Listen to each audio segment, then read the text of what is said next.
wabarakatuh. Alhamdulillah.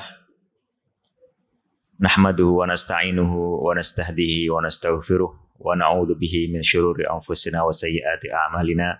May yahdihillahu fahuwal muhtad wa may yudlil falan tajida lahu waliyyan mursyida. Asyhadu an la ilaha illallah wahdahu la syarika lah wa asyhadu anna Muhammadan abduhu wa rasuluh wa safiyyuhu min khalqihi wa khaliluh sallallahu alaihi wa ala alihi wa ashabihi wa man sara ala nahjihi ila yaumil qiyamah. Para jemaah yang dirahmati Allah Subhanahu wa taala, tuan-tuan, puan-puan dan adik-adik yang semoga pagi hari ini mendapatkan tambahan keberkahan dari Allah Subhanahu wa taala. Kita memulai hari yang semoga diberkahi Allah Subhanahu wa taala dengan senantiasa memanjatkan rasa syukur dan puja kehadirat Allah Subhanahu wa taala, serta perlu memiliki semangat baru untuk menambah ilmu yang bermanfaat dan juga menambah amalan yang soleh. Apalagi kita sekarang berada di rumah Allah Azza wa Jalla, sudah melakukan ibadah bersama, ada baiknya kita pun menambah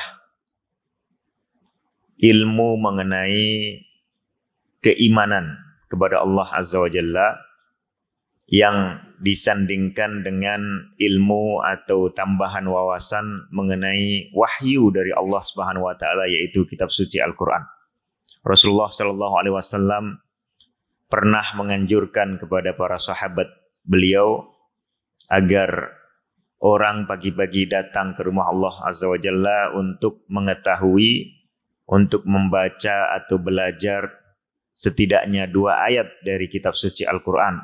Dan itu lebih baik daripada ia pergi ke pasar untuk membeli onta yang berpunuk istimewa.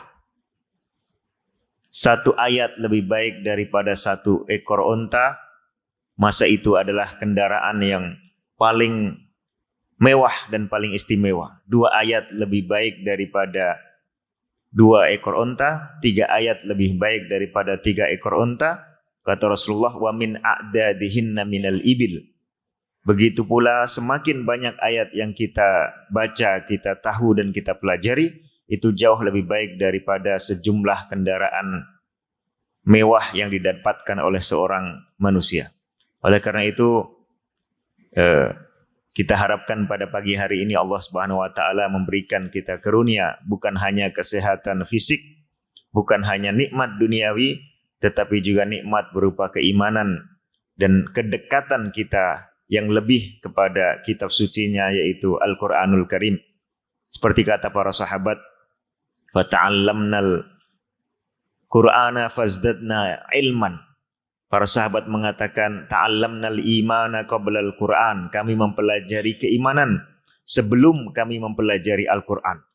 Maknanya mereka memperdalam penghayatan akan keimanan kepada Allah Azza wa Jalla, kepada Rasulnya dan kepada hari akhirat, serta semua unsur-unsur atau isi-isi dan cabang-cabang dari keimanan. Lalu mereka mempelajari Al-Quran lebih dalam, mempelajari bacaannya, kemudian mempelajari kandungannya. Fazdadna, kata mereka, ilman, maka kami pun bertambah keimanan. Jadi semoga dengan senantiasa menambah pengetahuan dan ilmu kita mengenai kitab suci Al-Quran, walaupun 1 ayat, 2 ayat sedikit, tapi senantiasa terus kita tambah, Allah pun akan juga menambah keimanan kita. Dan kalau keimanan kita bertambah, maka insya Allah keberkahan hidup kita, dalam rizki kita, dalam keluarga kita, dalam aktiviti kita sehari-hari juga insya Allah akan bertambah, sehingga hidup yang hanya beberapa tahun, paling banyak hanya beberapa puluh tahun, maksimum hanya 100 tahun lebih sedikit, itu pun akan menjadi bekal yang utama untuk kehidupan kita di akhirat nanti. Para jamaah rahmati Allah Subhanahu wa taala, untuk hal itu insyaallah pagi ini saya manfaatkan untuk kita bersama-sama membaca salah satu karya ulama besar Syekh Abdurrahman Ibnu Nasir As-Sa'di. Beliau guru daripada Syekh Muhammad Ibnu Shalih Al-Utsaimin rahimahumullah. Di dalam salah satu tafsir beliau yang terkenal yaitu Taisirul Kalimur Rahman fi Tafsiri Kalamil Mannan. Insyaallah kita baca tafsir untuk surah At-Tin, surah yang saya rasa masing-masing kita sudah hafal dan sudah sering mendengarnya semenjak kecil. Insyaallah kita perdalam lebih jauh pada pagi hari ini guna menambah ilmu dan keimanan kita. Surah At-Tin ini disepakati oleh para ulama sebagai surah yang turun semenjak Rasulullah Shallallahu Alaihi Wasallam masih berada di Mekah. Jadi kategorinya adalah surah Makkiyah, dan itu disepakati oleh para ulama. Sekaligus nantinya akan jelas dari salah satu ayat di dalam surah ini, wa hadzal baladil amin. Qala rahimahullah, Syekh As-Sa'di mengatakan, wattini huwa tinul ma'ruf wa kadzalika waz-zaitun. Jadi Allah Subhanahu wa taala memulai surah ini dengan mengatakan wattini waz-zaitun, bersumpah dengan dua benda yang sangat istimewa. Di dalam Al-Qur'an apabila Allah Azza wa Jalla bersumpah dengan sebagian makhluknya, maknanya makhluk itu adalah makhluk yang penting. Makhluk itu adalah makhluk yang memiliki keistimewaan. Dan maknanya pula Allah mengajak kita semua orang yang mendengarkan Al-Quran ini untuk memperhatikan makhluk yang dijadikan oleh Allah Subhanahu wa taala sebagai kaitan sumpah itu. Di sini dikatakan wattini waz-zaitun, kata Syekh As-Sa'di huwa tinul ma'ruf wa kadzalika az-zaitun, yaitu buah tin. Buah tin ini tak boleh hidup di sembarang tempat. Hanya sedikit tempat di mana buah tin ini boleh hidup. Begitu pula buah zaitun. Dan para ulama semenjak kalangan sahabat Ibnu Abbas radhiyallahu anhuma, kemudian para sahabat penafsir yang lain, lalu para tabi'in, artinya murid-murid daripada para sahabat itu banyak memberikan beberapa tafsiran untuk wattini waz-zaitun. Yang paling terkenal adalah bahwa at-tin dan az-zaitun ini buah tin dan buah zaitun. Kemudian ada pula tafsiran yang kedua, yaitu bahwa buah tin dan buah zaitun ini memanglah buah yang biasa dikenal orang, tetapi yang dimaksud adalah tempat di mana buah tin dan buah zaitun ini biasa tumbuh. Buah tin dan buah zaitun biasa tumbuh di wilayah Syam. Wilayah Syam pada masa ini mencakupi Palestina, Suria, Lebanon, dan Jordan. Kemudian ada yang mengatakan buah tin itu lebih banyak tumbuh di wilayah Damaskus, yaitu Suriah pada masa ini. Adapun buah zaitun lebih banyak tumbuh di Palestina, khususnya di sekitar Baitul Maqdis, di sekitar Al-Quds atau Yerusalem. Maknanya Allah Ta'ala bersumpah dengan buah ini untuk mengingatkan umat manusia mengenai dua tempat ini. Tempat Damaskus dan tempat Baitul Maqdis yang merupakan tempat yang diberkahi oleh Allah Subhanahu wa taala sepanjang sejarah. Itulah tempat Asyam ini yang dulunya menjadi tempat pelarian Bani Israel dan Nabi Musa alaihissalam.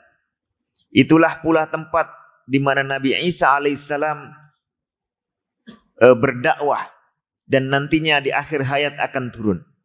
Itulah pula tempat di mana dulunya Rasulullah Sallallahu Alaihi Wasallam sebelum Mi'raj ke atas langit terlebih dahulu diberangkatkan oleh Allah Azza wa Jalla untuk bersafar secara ajaib dari kota Makkah ke wilayah itu sebelum diangkat ke atas langit. Jadi ini dua tempat yang sangat penting. Damaskus penting, kemudian Baitul Maqdis juga penting, dan dua-duanya ini ada di wilayah Syam, wilayah di sebelah utaranya, utara sana ya, sebelah utaranya kota Makkah dan kota Madinah. Lalu ada pula sebagian mufassir atau penafsir salaf yang mengatakan bahwa At-Tin dan Air Zaitun ini adalah nama dua masjid di wilayah itu. Ada pula yang mengatakan nama dua gunung, tetapi yang lebih terkenal dan lebih sesuai dengan konteks ayat adalah Wat-Tin Az-Zaitun ini mengacu kepada dua buah yang menunjukkan dua lokasi yang sangat penting sepanjang sejarah umat manusia. Syekh As-Sa'di mengatakan aqsama bihataini syajarataini likasrati manafi'i syajarihima wa thamarihima wa li anna sultanahuma fi ardi Syam mahalli nubuwwati Isa bin Maryam alaihi salam. Beliau mengatakan Allah Subhanahu wa taala bersumpah dengan dua buah ini atau dua pokok ini sebab banyaknya manfaat dari kedua pohon atau kedua pokok itu. Dan banyaknya manfaat dari buahnya. Kita tahu di masa lampau tidak banyak buah-buah seperti yang ada sekarang. Lalu buah tin dan buah zaitun ini terkenal sebagai buah yang sangat banyak manfaatnya. Buah tin untuk dimakan dan mengenyangkan serta penuh gizi. Sedangkan buah zaitun utamanya untuk diperas cairannya menjadi minyak untuk menyalakan cahaya di waktu malam, sehingga menjadi kebutuhan atau keperluan primer bagi umat manusia di masa itu. Ada makanan dan kemudian ada penerangan untuk di malam hari atau ketika dia bepergian.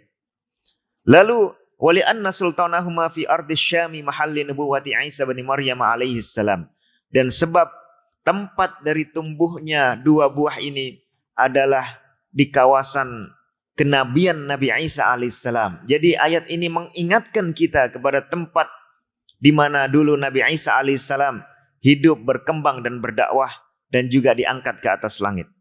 Wa Turi Sinin, dan bukit Tur Sinin atau Tursina. Aitu risaina mahalli nubuwati Musa alaihissalam.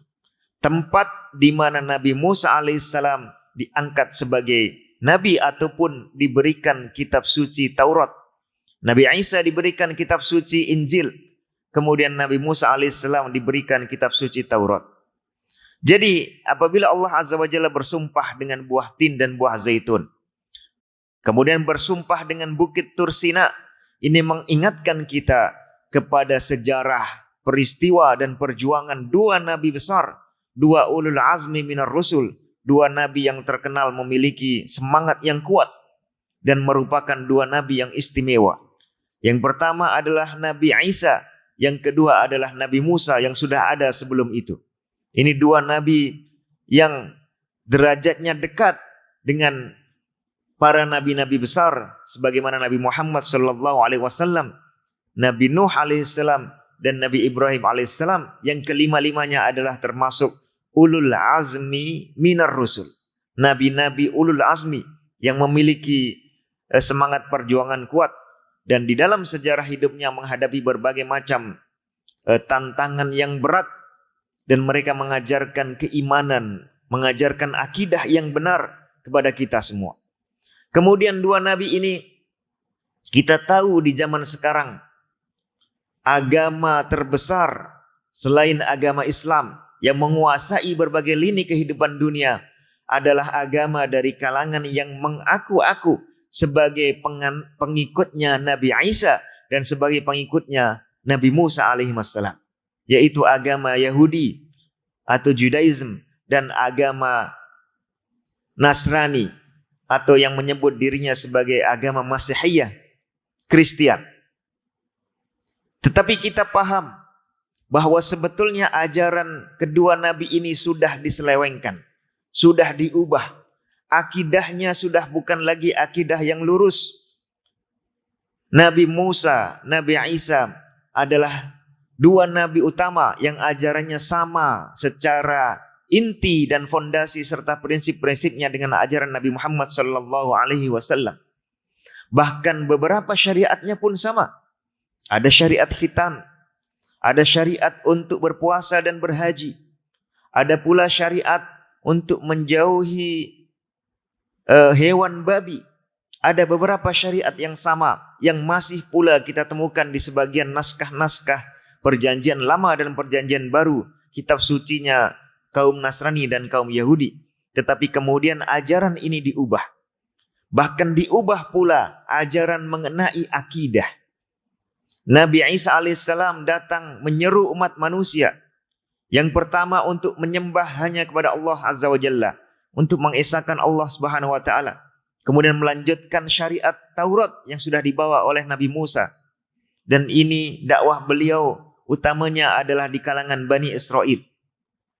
Akan tetapi kemudian Nabi yang menyeru agar kita beribadah kepada Allah Subhanahu wa taala semata, ini pun diubah, dirusak ajarannya oleh sebagian orang yang mengaku sebagai penganutnya, dijadikan justru sebagai Tuhan. Dipertuhankanlah Nabi yang datang menyerukan tauhid itu. Sebaliknya kita melihat Nabi Musa alaihissalam yang sudah datang dengan penuh kasih sayang kepada Bani Israel. Dengan izin Allah menyelamatkan mereka dari ancaman Fir'aun dan bala tentaranya. Tetapi justru seringlah kali dikhianati, disakiti, dan diejek serta dinodai oleh Bani Israel.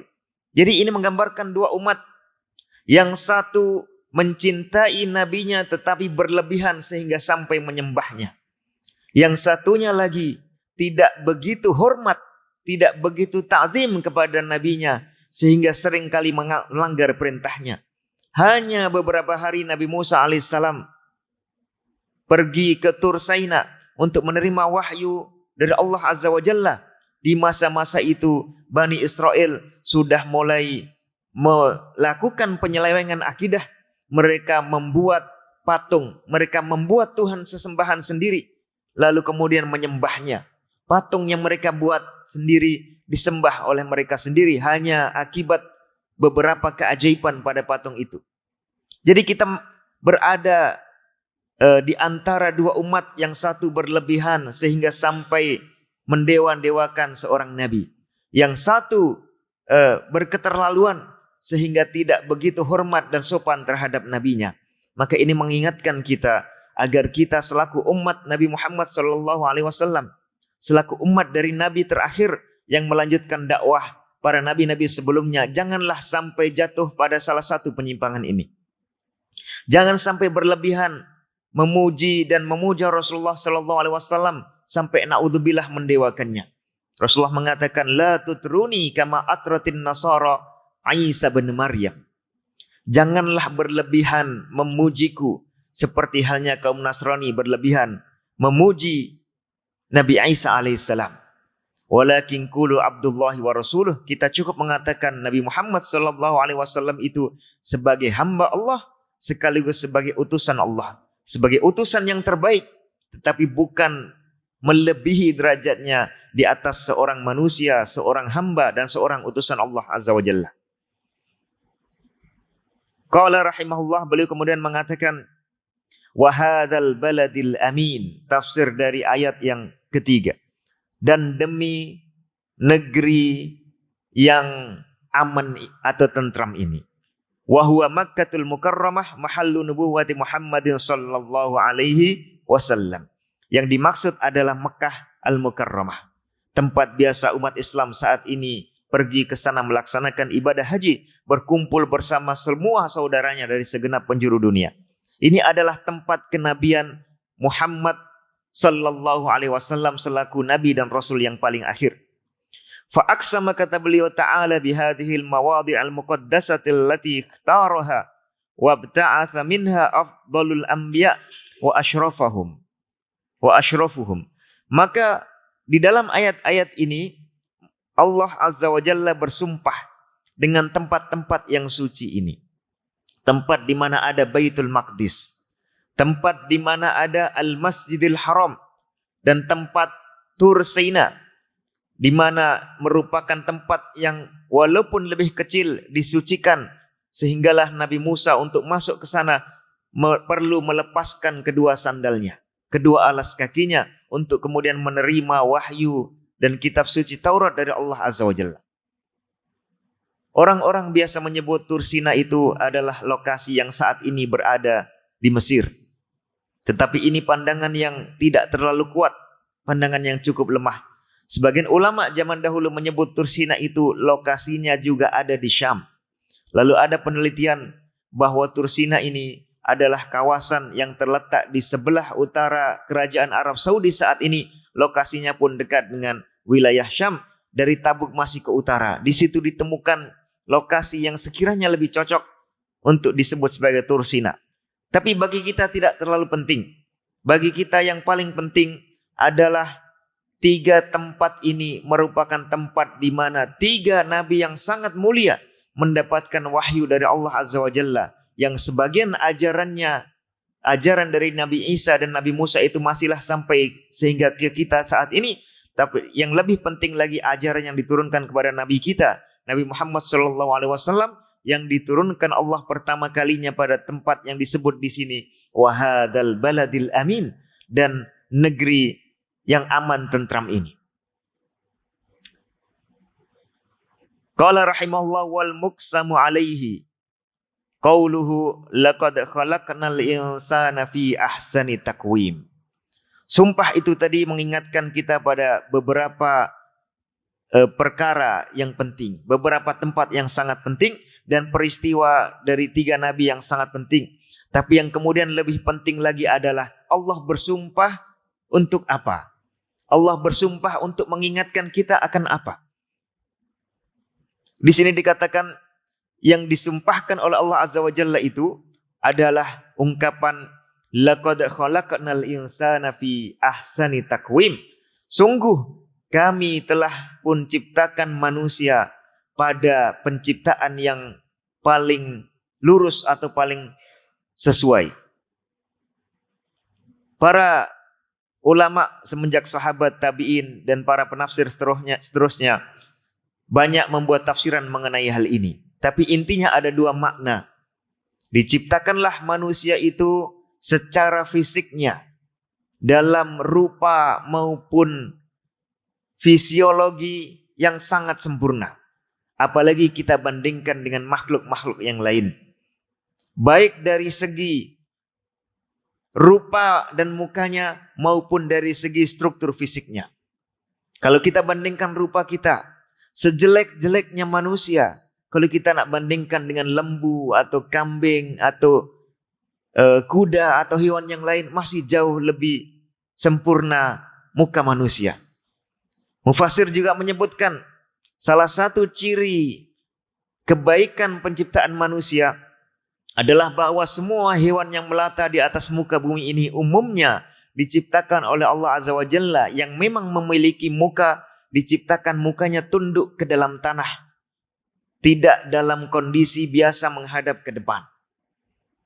Sehingga kalau kita lihat lembu, kita lihat kambing, apabila dia berjalan, mukanya senantiasa dalam kondisi rukuk atau sujud, menghadap ke bawah. Ini disebutkan oleh banyak mufassirin. Sementara manusia bisa berjalan dengan 2 kaki, dengan bipedal, kemudian bisa bergerak ke depan dengan leluasa. Sebagian hewan berjalan dengan 2 kaki, seperti kera atau monyet, tapi tidak seleluasa manusia. Dia pun hanya loncat-loncat dari satu tempat ke tempat lain, tidak dengan gagah dan berwibawa berjalan seperti halnya manusia. Ini satu contoh penciptaan yang luar biasa. Tuan-tuan dan puan-puan jemaah, kalau kita perhatikan, yang juga ajaib, apabila kita lihat kambing itu lahir, mungkin hanya perlu masa 1 jam, 2 jam, dia begitu lahir sudah langsung bisa berjalan. Ini sesuatu yang sangat istimewa.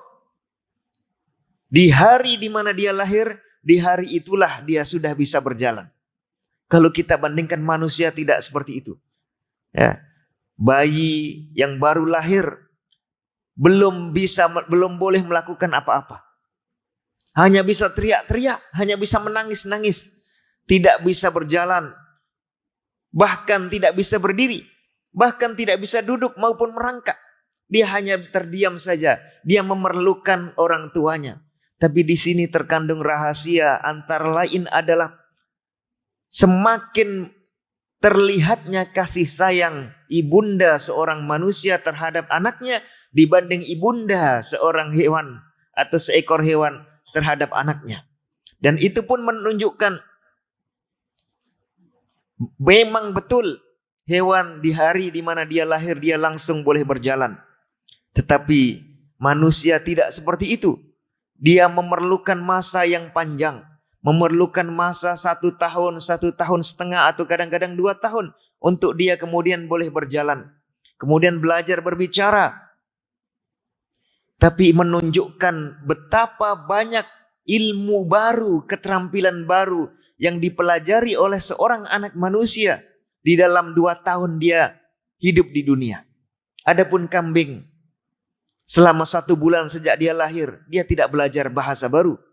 Dia tidak belajar banyak ilmu baru. Dia tidak boleh belajar memanjat. Manusia sedikit demi sedikit, mulai dia belajar duduk. Lantas dia belajar berdiri. Dia sebelum itu belajar merangkak. Setelah berdiri dia belajar berjalan. Dia mulai belajar bahasa yang biasa digunakan oleh orang tuanya, oleh ayah dan ibunya. Kemudian gerakan fisiknya pun semakin sempurna. Ditambah oleh Allah Azza wa Jalla. Dia pun bukan hanya boleh berjalan dan berdiri. Dia boleh merangkak saja. Tetapi dia sudah boleh memanjat. Dia secara fisik sudah semakin bertambah sempurna. Dan kemudian belajar bahasa bahkan lebih daripada 1 ataupun 2 bahasa. Yang ini menunjukkan betapa besarnya perhatian Allah terhadap seorang manusia. Jadi, laqad khalaqnal insana fi ahsani taqwim. Allah menciptakan manusia dalam susunan atau penciptaan yang terbaik. Bukan hanya semasa dia lahir. Bukan hanya ketika menjadi janin di perut ibunya. Tapi setelah lahir pun pelan demi pelan dia berkembang. Diberikan kemampuan baru oleh Allah Azza wa Jalla. Diberikan nikmat-nikmat baru oleh Allah Azza wa Jalla. Ini mestinya lah mengingatkan kita semakin menambah syukur kepada Allah dan menunjukkan Allah Subhanahu wa taala Maha mampu. Dia yang beberapa bulan lalu belum mampu untuk berjalan, sekarang sudah mampu berjalan. Dan dia memiliki umur yang lebih panjang dari banyak hewan. Kambing maupun lembu biasanya hanya berusia beberapa tahun. Tetapi manusia bisa puluhan tahun. Sehingga diberikan masa yang lebih panjang. Kesempatan untuk menambah ilmu yang bermanfaat dan amal yang soleh. Kemudian beliau mengatakan tafsiran dari laqad khalaqnal insana fi ahsani taqwim. Aitamal khalqi mutanasibul a'dha. Penciptaannya sempurna. Anggota badannya sesuai. Serasi. Muntasibul qamah. Tegak dia berdiri. Lam yafkit mimma yahtaju ilaihi zahiran wa batinan syai'a. Dia tidak kekurangan. Untuk manusia yang normal, tidak kekurangan apa yang memang dia perlukan secara zahir maupun secara batin. Secara zahir dia memiliki fisik dan panca indera yang lengkap. Secara batin, di dalam tubuhnya pun ada alat-alat untuk makan dengan mudah. Kemudian ada kemampuan hati dan akal pikiran untuk menerima tambahan ilmu pengetahuan. Wa ma'a hadhihi ni'amil 'azimati allati yanbaghi lahul qiyamu bisyukriha. Dan walaupun dia mendapatkan nikmat yang luar biasa ini, nikmat yang agung yang seyogianya dia mensyukuri itu, fa aktsarul khalqi munharifuna an syukril mun'im. Tetapi mayoriti manusia itu lengah sehingga dia tidak melakukan syukur terhadap Allah Azza wa Jalla. Mushtagiluna billahwi wal la'bi. Mereka sibuk dengan bermain-main, sibuk dengan berleha-leha. Qad radau li anfusihim bi asafilil amri wa sifsafil akhlaq. Mereka berpuas diri dengan beberapa hal yang sebetulnya rendah, dengan beberapa akhlak yang sebetulnya tidak baik. Di satu sisi manusia diciptakan jauh lebih sempurna dibandingkan para hewan. Tapi di sisi lain, penyimpangan dan pelanggaran itu adanya pada manusia. Ini aneh. Semestinya dia yang mendapatkan nikmat yang lebih, memiliki sikap yang lebih bagus, yang lebih mulia. Tapi ternyata banyak yang lebih rendah daripada para hewan. Wal'iyadzubillah. faraddahumullahu fi asfalis safilin ay asfalin nari maudhi'al ausati al-mutaraddina ala rabbihim. Maka Allah pun akan mengembalikan hamba atau makhluk yang diciptakan dengan kondisi terbaik tadi, yaitu umat manusia, dikembalikan ke tempat yang serendah-rendahnya, yaitu neraka jahanam yang paling rendah. Tetapi tidak semua. Apa kata Allah Azza wa Jalla? Menurut tafsiran Imam As-Sa'di ini, illa man mannallahu alaihi bil imani wal amalis salih wal akhlaqil fadilatil aliyah. Kecuali mereka yang diberikan karunia oleh Allah Azza wa Jalla berupa keimanan dan berupa amal yang soleh dan akhlak yang mulia yang luhur. Inilah yang akan diselamatkan dari kerusakan dan kejatuhan di dalam neraka jahanam itu tadi. Jadi kita boleh ambil ibrah. Di satu sisi manusia diberikan karunia berupa fisik dan penciptaan yang terbaik, mengalahkan banyak hewan. Tapi di sisi lain manusia ternyata mayoritinya melakukan perbuatan yang menyimpang, kalah dengan banyak hewan.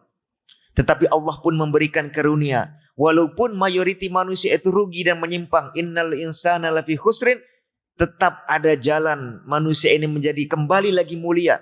Illal ladzina amanu wa amilus solihati wa tawassaw bil haqqi wa tawassaw bis sabr dalam surah Al-Asr.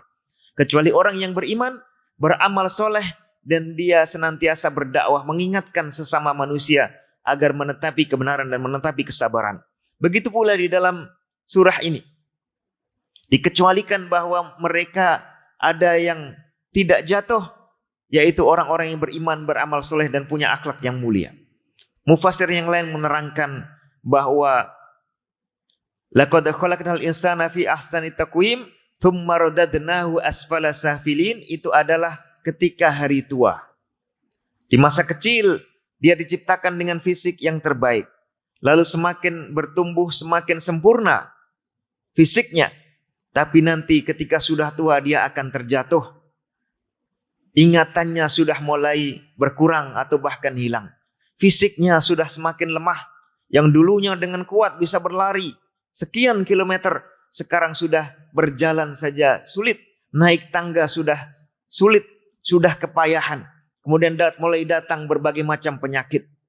Ini mengingatkan agar manusia tidak terlena dan kemudian tidak sombong, dan agar dia menetapi kebaikan untuk berilmu dan beramal soleh. Dikatakan kemudian falahum bidzalikal manazilatil aliyah, maka mereka yang punya iman dan amal soleh itulah dengan derajat yang utama itu mendapatkan kedudukan yang tinggi, wa ajrun mamnun wa ajrun ghairu mamnun, dan pahala yang tidak terhenti-henti. Kata beliau, ai ghairu maqtu'in bal ladzatun mutawafiratun wa afrahun mutawatiratun wa ni'amun mutakatsiratun fi abadin la yazulu wa na'imin la yahul ukuluha daimun wa dhilluha.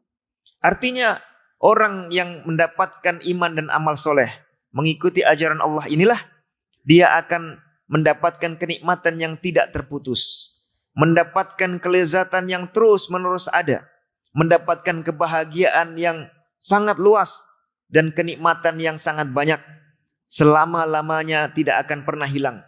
Makanannya akan terus datang di surga nanti, dan keteduhannya juga akan terus-menerus kekal abadi.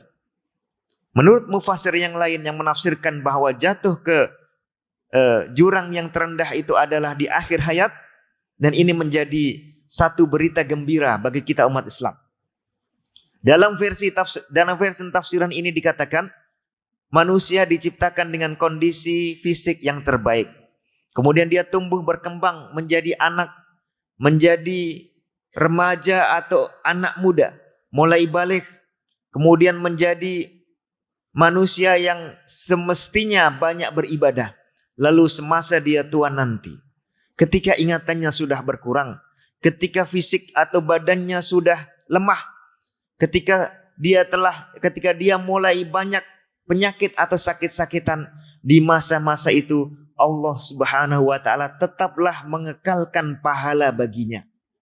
Tetap ditulis apa yang biasa dia lakukan dahulu ketika masih muda. Diceritakan dalam beberapa riwayat, bahkan dikatakan Dua malaikat yang biasa mencatat ketika seseorang sudah masuk usia tua. Di Indonesia dikatakan lansia, lanjut usia. Ya, bukan sialan, tapi lansia, lanjut usia atau usia lanjut. Ketika dia sudah kehilangan kesadaran atau sudah menurun, maka dikatakan bahwa Allah Subhanahu wa taala tetap memerintahkan kepada malaikat di sebelah kanan yang biasa mencatat amal kebaikan.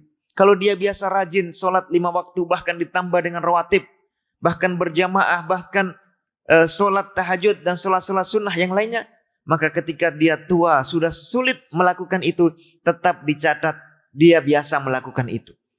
Kalau dia biasa khataman Al-Quran 1 bulan sekali, ataupun 2 bulan, ataupun bahkan lebih banyak, maka ketika dia tua sudah sulit melakukan itu, insya Allah tetaplah dicatat dia melakukan itu. Sebagaimana orang yang biasa sehat melakukan kebaikan, maka ketika dia sakit, dia tetap dicatat seolah-olah selalu terus melakukan kebiasaan baik itu.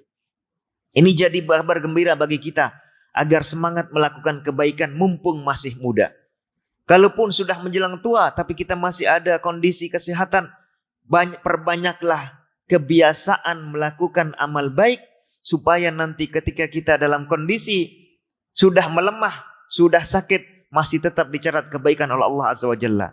Dalam sebagian asar bahkan dikatakan bahwa Allah memerintahkan malaikat yang di sebelah kiri untuk berhenti, stop, mencatat keburukan-keburukan yang boleh jadi itu memang muncul sebab dia kesadaran sudah berkurang, sebab dia sudah tidak lagi segar seperti masa ketika muda dulu. Kemudian di ayat yang menjelang akhir ini dikatakan fama yukadzibuka ba'du biddin, ayyu syai'in yukadzibuka ayyuhal insan biyaumil jazaa'i 'alal a'mal wa qad ra'aita min ayatillahil katsirati ma yahsulu laka bihil yaqin wa min ni'amihi ma yujibu 'alaika alla takfura bi syai'in minha. Ini versi tafsiran pertama. Fama yukadzibuka ba'du biddin diartikan lalu apakah yang membuat engkau wahai manusia yang telah diciptakan Allah dengan kondisi terbaik, kemudian ketika tua nanti akan dikembalikan ke kondisi yang lemah, ataupun akan dimasukkan neraka di akhirat nanti kecuali orang yang beriman dan bertakwa, lantas apa yang membuat engkau meragukan adanya hari kebangkitan, meragukan adanya hari pembalasan di akhirat nanti, sementara engkau telah melihat sekian banyak nikmat Allah yang menunjukkan bahwa engkau tidak hidup secara mandiri di dunia, tetapi ada zat atau Tuhan yang mengatur itu semua, dan sudah mendapatkan berbagai macam kenikmatan yang semestinya membuat dirimu banyak bersyukur kepada Sang Pemberi nikmat.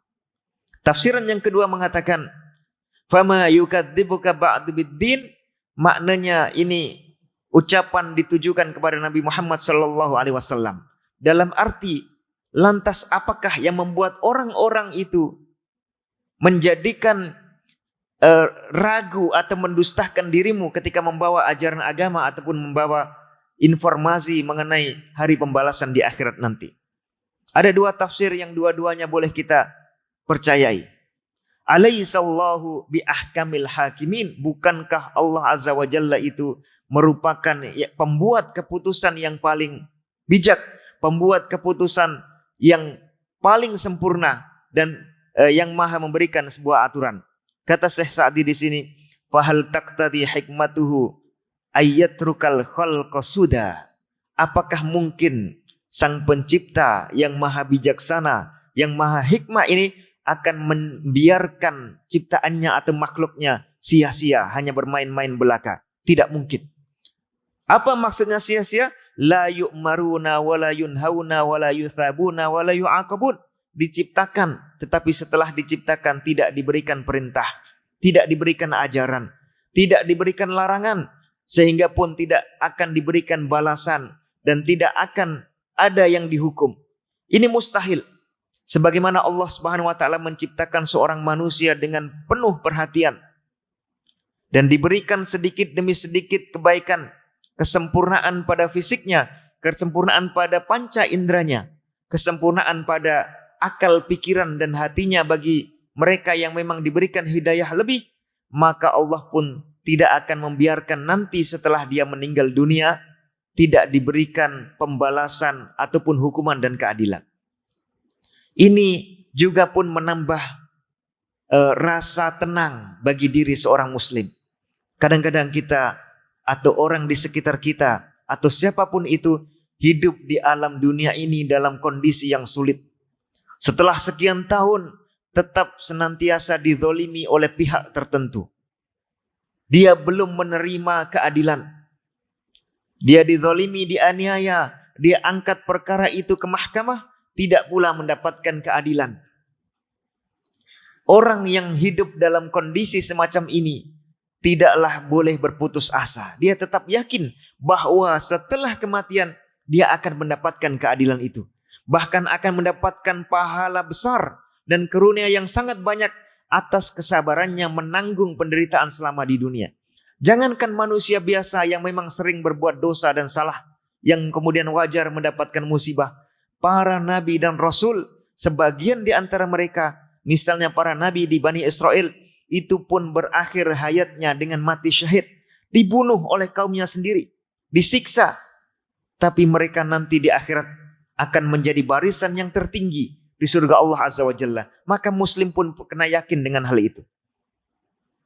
Amil ladzi khalaqa banil insana atwaran ba'da atwarin wa awsala ilaihim minan ni'ami wal khairi wal birri ma la yahsawnahu wa rabbahum tarbiyatal hasanah la budda ay yu'idahum ila darin hiya mustaqarruhum wa ghayatuhum allati ilaiha yaqsiduna wa ya ummun. Sehingga pun ya, apatah lagi orang yang telah diciptakan oleh Allah Azza wa Jalla, atau apakah lagi sang pencipta yang telah menciptakan manusia dan keturunannya dengan beberapa fase atau tahapan, beberapa peringkat yang rutut, dan kemudian menyampaikan kenikmatan dan kebaikan kepada mereka semua yang tidak akan mampu mereka hitung satu persatu. Kita sejak pagi tadi sampai detik ini misalnya, sudah berapa volume udara dan oksigen yang kita serap. Ini semuanya percuma, gratis. Diberikan Allah begitu saja tanpa perlu kita mengeluarkan biaya sama sekali. Kemudian kita boleh minum air yang segar tanpa membayar biaya besar untuk air ini dikeluarkan dari ujungnya sampai akhir. Lalu kita pun memiliki organ, anggota tubuh yang boleh menyerap semua nutrisi itu dengan baik.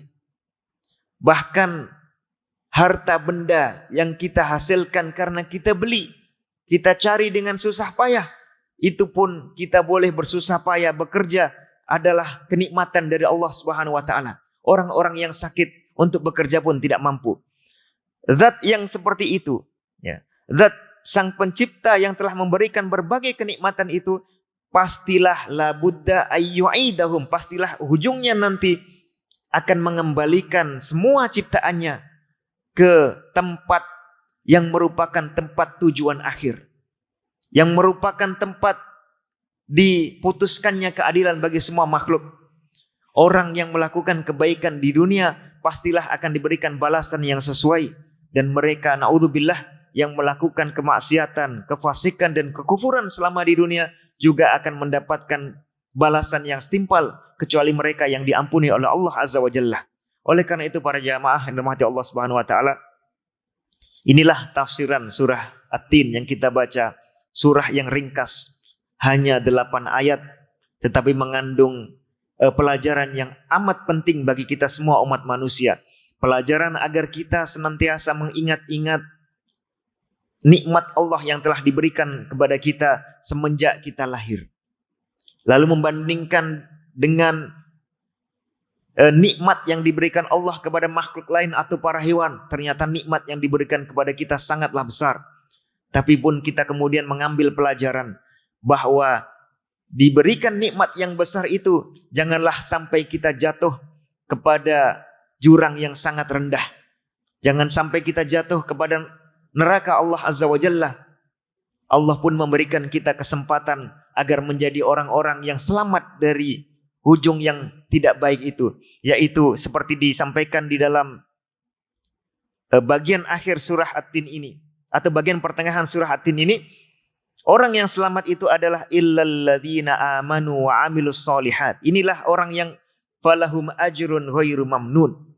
Jadi bekal agar kita sukses memanfaatkan nikmat Allah yang telah diberikan kepada kita ini dan selamat dari mara bahaya di masa depan kita, di hadapan kita itu adalah beriman dan beramal soleh. Beriman maknanya yakin penuh dengan kebenaran Allah Azza wa Jalla, dengan kebenaran Rasulullah dan Al-Quran, dengan kebenaran bahwa nanti akan ada hari akhirat, akan ada surga dan neraka. Lalu kemudian beramal soleh, maknanya kita beramal yang baik sesuai dengan ajaran Allah, dan itu kita lakukan dengan hati yang ikhlas, yang ridho, memasrahkan ibadah kita. Inna solati wa nusuki wa mahyaya wa mamati lillahi rabbil alamin. Semua ibadah kita ini kita tujukan kepada Allah. Kata-kata ini mudah diucapkan, tetapi cukup berat untuk kita amalkan. Namun dengan sering-sering kita mengingatkan diri kita sendiri, mengingatkan sesama kita, dengan cara inilah kita juga akan menjadi orang-orang yang tidak merugi, seperti halnya tadi disampaikan dalam surah Al-Asr. Wal asri innal insana lafi khusrin. Sesungguhnya semua manusia itu merugi, illal ladzina amanu wa amilus solihat. Sama, kecuali orang yang beriman dan beramal soleh. Lalu ditambahkan penekanan wa tawasau bil haqqi. Saling berpesan, menyampaikan ajaran yang benar. Dan di dalam melaksanakan ajaran yang benar, memanglah akan ada banyak rintangan, tantangan, dan bahkan mungkin gangguan dan hambatan. Maka dikatakan wa tawasau bis sabr. Kita kena sabar dan saling berpesan, menyemangati sesama saudara untuk bersabar, melakukan kebaikan, bersabar menjauhi larangan, dan bersabar manakala ada musibah dari Allah Azza wa Jalla wa la'iyadzubillah. Semoga Allah menjadikan kita orang-orang yang termasuk beriman dan beramal soleh, serta jauh dari mara bahaya ini. Allahumma inna nas'alukal jannata wa ma yuqarribuna ilaiha min qaulin wa amal, wa na'udzubika minan nari wa ma yuqarribuna ilaiha min qaulin wa amal. Allahumma alihna rushdana wa a'idhna min syururi anfusina wa waffiqna lima tuhibbu wa tardahu minal aqwali wal a'mali wal ahwali ya dzal jalali wal ikram wa jannibna al fitana ma dhahara minha wa ma batan. Allahumma ma asbaha bina min ni'matin aw bi ahadin min khalqika faminka wahdaka la syarika laka falakal hamdu wa lakal syukr ya hayyu ya qayyum bi rahmatika nastaghits aslih lana sya'nana kullah wa la takilna ila anfusina tarfata ain. Allahumma ansur ikhwanana al-mustad'afina wal mujahidina fi kulli makan. Allahumma ighfir lil muslimina wal muslimat wal mu'minina wal mu'minat. Rabbana atina fid dunya hasanah wa fil akhirati hasanah wa qina adzabannar. Wa sallallahu ala nabiyyika wa 'abdika wa habibika Muhammad wa sallim tasliman katsira. Kurang lebihnya saya mohon maaf. Walhamdulillahirabbil alamin. Assalamualaikum warahmatullahi wabarakatuh.